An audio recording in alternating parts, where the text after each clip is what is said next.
SUVs are big cars and big business, so it's not surprising that over the last few years we've seen offerings from just about every manufacturer, from soft roaders to intelligent all-wheel drives to full 4x4s.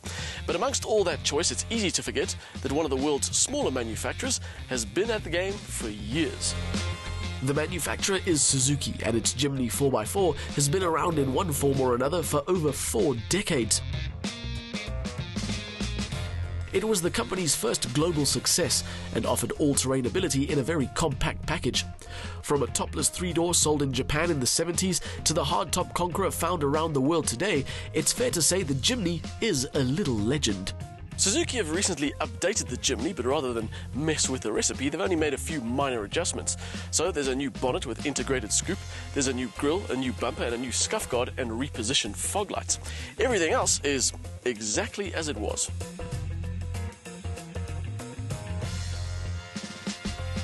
Suzuki took the same not quite a facelift approach when updating their Grand Vitara, and on that car the lack of change was a bit disappointing. With the Jimny, it isn't. Maybe it's because the look of this thing is bordering on iconic that messing with it too much would be a bad idea. It's not the most up-to-date design, and in some ways it's downright basic, but it has a definite charm, this car. They've showed similar restraint when it comes to the interior upgrades and provided very boring things like a new fabric and new headrests. It is a very cleverly packaged interior, although it could do with some more usable tech. The audio system, for example, has just 2 speakers and won't play anything besides the radio and CDs, and given how compact this interior is, it's kinda easy to jam it up with CDs. Considering even a similarly priced Suzuki Swift comes with some basic controls on the steering wheel, that should be part of the Jimny package too. What you do get though are electric windows and mirrors, remote central locking and aircon. Space-wise, taller people, i.e. not me, might struggle with rear legroom, although there's surprising space in every other direction. Part of the reason for the updated headrests is so you don't have to remove them before dropping the rear seats.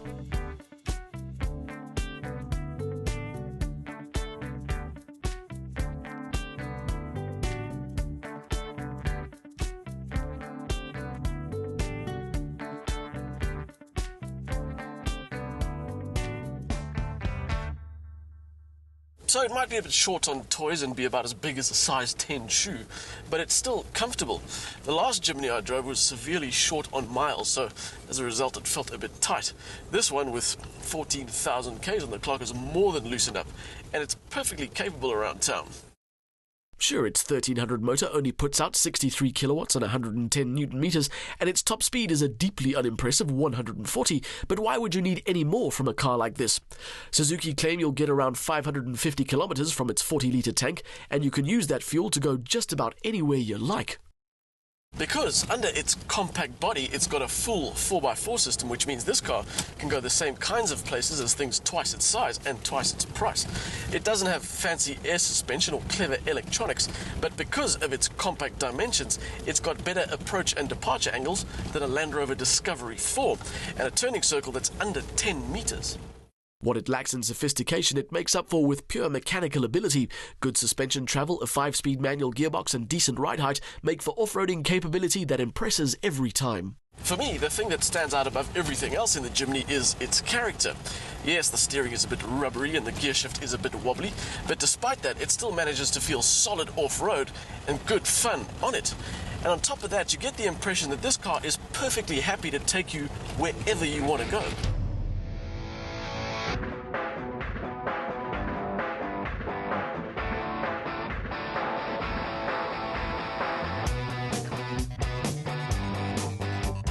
I'll be honest, I never used to give the Jimny a second thought.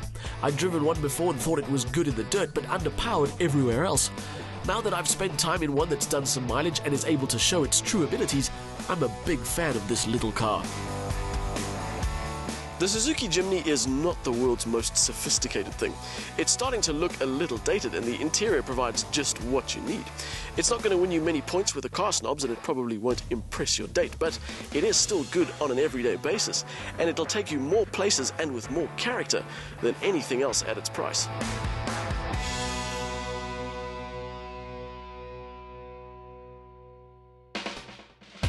The Jimny's 1300 motor needs a little time before loosening up, but it's decent around town once it has. It is a true off-road performer that surprises with its sheer personality. The only real shortcoming is an interior that lacks more modern spec that would be expected at the price.